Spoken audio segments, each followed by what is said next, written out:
जिस दिन इंसान ने निस्वार्थ भक्ति करना सीख लिया, उस दिन उसके जीवन में सिर्फ आनंद ही आनंद होगा। ना कोई क्लेश, ना कोई दुख, ना कोई चिंता, क्योंकि उसने अपना सारा भार ईश्वर को सौंप दिया होगा। लोग ईश्वर से भी सिर्फ स्वार्थ की वजह से जुड़ते हैं, जिससे वो ईश्वर को उस तरह से जान ही नहीं पाते जैसा कि वो जान सकते हैं। आप जब निस्वार्थ उनसे जुड़ेंगे, जब उनसे लगन लगाएंगे, उनसे प्यार करेंगे, तो ईश्वर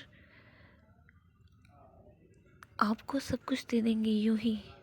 उसकी तो आपको ज़रूरत ही नहीं पड़ेगी कि आपको ये चाहिए वो चाहिए, क्योंकि उनसे ज़्यादा हमें कौन जानता है। उनसे ज़्यादा हमारा अच्छा या बुरा कौन समझ सकता है। उन्होंने ही तो हमें यहाँ भेजा है। फिर भी हम उनसे सिर्फ स्वार्थ की वजह से जुड़ते हैं। मंदिर जाते हैं तो भी किसी स्वार्थ की वजह से, पूजा करते हैं तो भी कुछ न कुछ मांगते ही रहते हैं।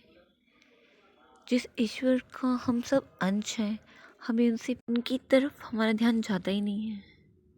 हम सिर्फ उनकी इस माया में फंसे हुए हैं, जिसने इतना बड़ा संसार बनाया, इतने सारे लोग, इतनी सुंदर सी सृष्टि, वो हम ही नहीं समझेंगे, हमारी दुख तकलीफ़ों को दूर नहीं करेंगे। दुख तकलीफ़ें भी तो हमारे कर्मों की वजह से ही है ना। हमसे गलतियाँ होती रहती हैं और इस वजह से हमें दुख तकलीफ़ें मिलती हैं। इसमें उनका तो दोष नहीं। फिर भी हम मायूस हो जाते हैं, समझती हूँ मैं, और फिर हम उनसे शिकायत करते हैं। इसमें कोई बुराई भी नहीं है, लेकिन शिकायतों को छोड़कर अगर हम उनसे प्यार करें तो वो आपके दुख दर्द तकलीफ़ों को, जबकि वो हमारी वजह से ही हैं, फिर भी वो उसे दूर करने का हमें रास्ता दिखाते हैं।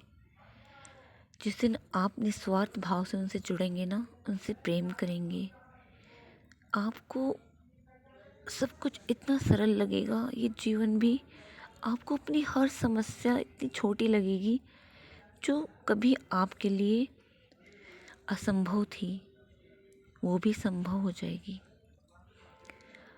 इस तरह से आप अपनी हर समस्या को पार कर पाएंगे, सिर्फ ईश्वर से जुड़ने की वजह से, वो भी निस्वार्थ भाव से।